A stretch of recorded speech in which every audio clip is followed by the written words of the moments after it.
beefing bitches. Hey, you gotta know how to move. Hey, you gotta know your knowledge. Hey, you can't be breaking the rules. Hey, shit, I'm getting you a juice. Hey, apply to it like a tool. Hey, trying to teach you how to move. Hey, trying to tell you how to move. Hey, recognize by your handshake.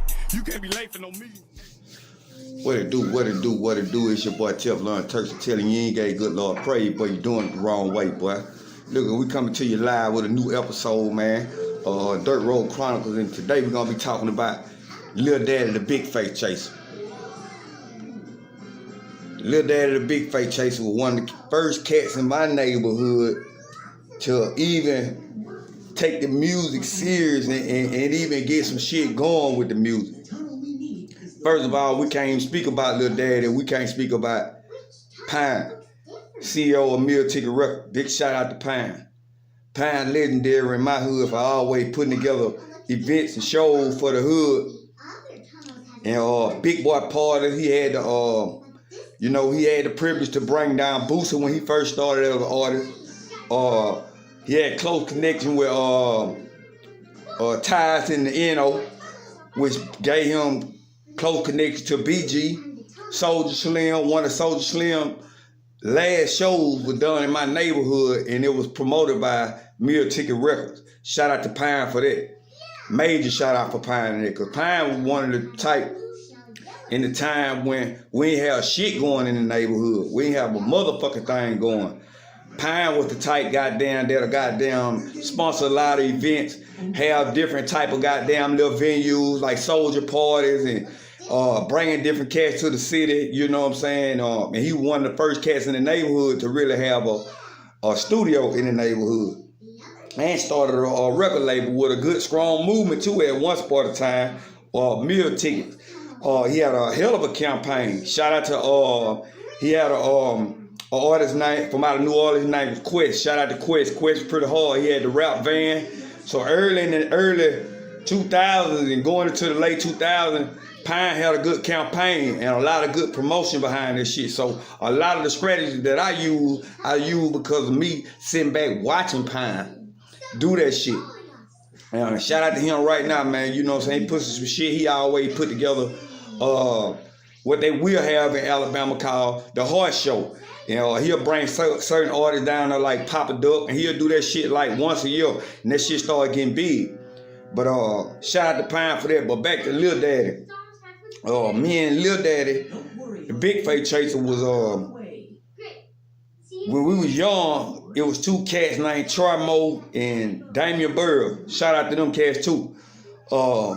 Damian had a little studio. He had went to Atlanta for a minute and got into the music, started getting involved with the music and started fucking around with the music. So when he came back to the neighborhood, he was into goddamn them lowrider cars. He had a car that was in goddamn one of the lowrider magazines. So me and my partner Farid, like I told you, my next door neighbor, he had me into everything. Me and Farid goddamn used to walk to Campanella, which is goddamn where Lil Daddy from, and he had a partner named Creek Terry. He a goddamn real successful businessman right there now. Shout out to Creek too. But them niggas goddamn used to hang out over Damian house while you hooking up speakers and shit. Like I told you I was goddamn stealing shit and all that shit. So we used to go down that motherfucker. And Damian used to be dealing with a cat named Troy. So shit, they tried to put together a little boy band. Goddamn me, Lil Daddy, and Creek. And we came up with the goddamn name, the Troopers. Goddamn shit sound crazy now, the goddamn Troopers. You feel what I'm saying? So Lil Daddy and Terry stayed right next door to goddamn Damian. So they had access. I had to go down there with Farid and shit. So Damian started putting the music together. So that was the first time. Damian started putting the music together. So that was the first time that I ever heard myself over a microphone and on beat. So that shit goddamn like, damn. Hear myself with like, that was amazing shit going on. So goddamn every time went on, goddamn, when Pine started goddamn putting together the Mealticket thing, he reached out to me, he reached out to Lil Daddy, he reached out to a cat named Mr. Prez in the hood, and he reached out to one of my little cousins named Kobe. But at the same time, they ain't really take me serious. I was on bullshit. Mr. Prez, that nigga wanted to lie. That nigga used to step down on a nigga young. We was goddamn out there hustling and shit, his whole conversation. So that he helped me goddamn get my bars together, because that nigga used to step to me every day with some diss shit every motherfucking day, nigga. So, and that nigga go bar for bar, and that nigga was bad. So, shout out to Mr. Prez for helping me get these bars up, because that nigga there wasn't no pushover on no motherfucking bars. Mr. Prez was the truth. So as goddamn Mealticket started to grow, whatever, Pine started putting together shows and started promoting Lil Daddy. So Lil Daddy came up with this goddamn song called goddamn if from Odo Road down the road, John rolled back, here's apartment in this bitch. That one of the live motherfucking songs in my ear, especially the Mealticket that coming up out of the hood, to hear that shit blowing up like that, it was like, damn, this nigga goddamn right to making some noise. These niggas really doing something. So Pine putting together a movement, whatever. But as time went on, I'm caught up in the goddamn streets and shit goddamn just wasn't working out for me. But a little situation came between me and Lil Daddy where we had goddamn a little misunderstanding and we didn't see eye to eye. And it because of some bullshit that I ain't gonna bring up as old, we let bygone be bygone, we moved past that shit. And it was some bullshit went on behind it, so that kind of fucked up me and Lil Daddy's relationship at the time. So that broke off everything that I had was gonna go on with Mealticket. And he had a producer named Darwin. Shout out to Darwin. Darwin used to bring me down there to the studio every now and then. He had it down in the river. Darwin used to bring me down to the studio and let me record and shit, put on some beats and shit. So it was goddamn, that's how I started getting the feel of the studio. Then goddamn as time went on, before RIP Mr. Big, one time Pine threw a show in the neighborhood and he had Mr. Big. That was Mr. Big was doing his little movement on goddamn take that shit to trial and let me tell you about them hoes. And he came in that bitch with some shit with an open mic. And when he finished the show, he was like, shit, who want the mic? And shout out to them boys at the Green, how my partner T. Clem, Giant White, and them niggas booed me up. Goddamn, I got on the mic in front of a crowd in the hood. So it was like, damn. That was my first time ever touching a goddamn stage and being able to goddamn rap in front of a crowd, and I fucked up. So, but at the same time, they were blowed, I was blowed, but it was like, damn, shit, I got some balls, I can rap. It gave me the opportunity to be able to want to do the shit. And shout out to Mr. Big, RIP to the legend, but Mr. Big was the first one to ever just give me a microphone in front of a stage.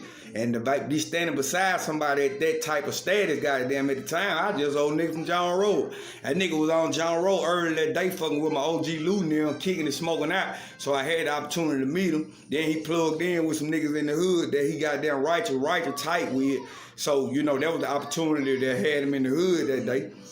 So I had already hired him early that day on John, and they were just telling me, little nigga can rap, you know what I'm saying? But they wasn't on no serious shit because he was down there fucking around with the big homies. I was just more like a fan at the time. So RIP Mr. Big, Alabama legend, man, he was the first one to ever put that microphone in my hand in front of a crowd. Legendary moment. I wish we had the footage for that shit. And shout out to Pine, because it was at a Pine party that he allowed me to do that shit. And as time went on, goddamn, that shit up goddamn kind of gave me a little motivation. So I had a partner named TJ. Him and his brother T-Mac, you know, they had some shit to put together called Alabangers. You know, they was Blood, Crip, GD. There was a lot of Alabama artists, goddamn, that was up under the gang banner, but they had united for the concentration of the music. So goddamn, they had goddamn, TJ reached out to me. Me and him put on a few tracks or whatever, put it out, see what we were gonna do. So that goddamn put me on wax, and that shit was just molding me. You feel what I'm saying? And then that time grew, the little thing, Alabama split up. Me on that bullshit, in and out of prison. So when I fucked around and went to prison, this is when it sure enough got real. I ran into a nigga named Thug, cat named Chaos. Goddamn Thug was out of Montgomery. Chaos was up out of goddamn Birmingham and Drastic, nigga from out of Eufaula. So we was at Elmo, a level 4 yard. So they used to do rap shows on the yard. So with the rap show, they used to put together goddamn events in the prison yard. And me, Drastic, Thug, and Chaos came up with this goddamn this concept in prison called ourselves God Body. You feel what I'm saying? So all of us, Thug was a guard, Drastic was a guard, Chaos was a guard, now a Raw Guard. That's where the title Raw Guard come up from. So goddamn, we used to go in that bitch. We used to goddamn us folk. We used to hold it down Saturday or Friday and Saturday nights, just coming up with songs. That's all them niggas wanted us to do in prison. Sit down, come up with a song, and go compete against the other domes up in that bitch.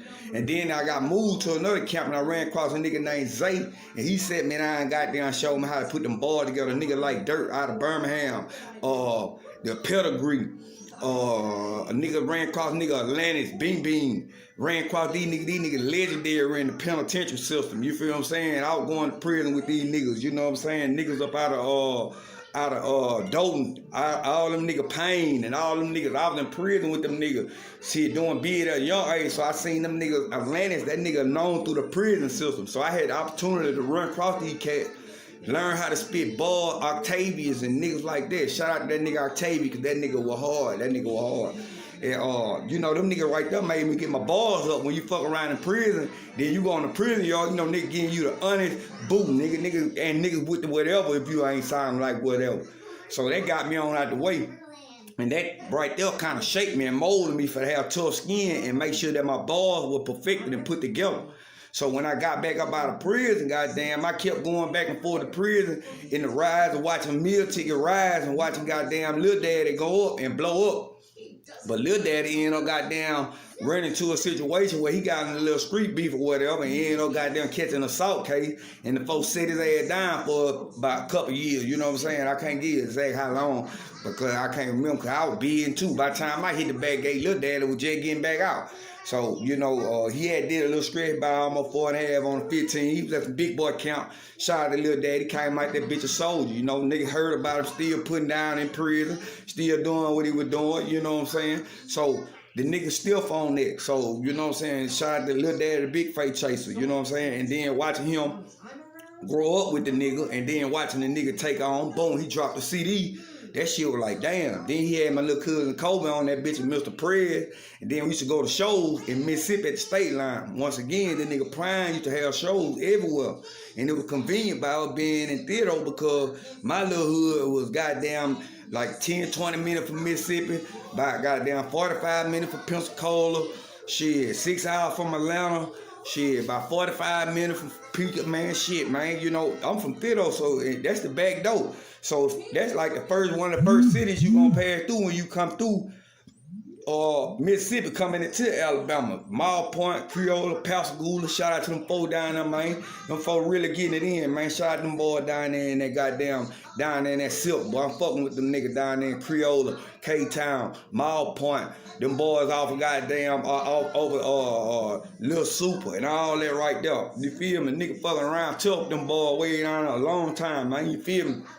Shout out to my people down there, bitch. Shout out to Big Rat, goddamn, my cousin Hunter, goddamn, Irie, goddamn, Cornell, shit, Dominique, you feel me? I've been fucking around across that state line all my life.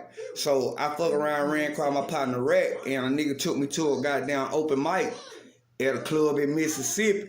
So I goddamn went to Mississippi, goddamn, been in the open mic, goddamn, got in that bitch. I know I won it, but they was looking for somebody to open up for Young Dro. Once again, for one of Pine shows, which is the horse show.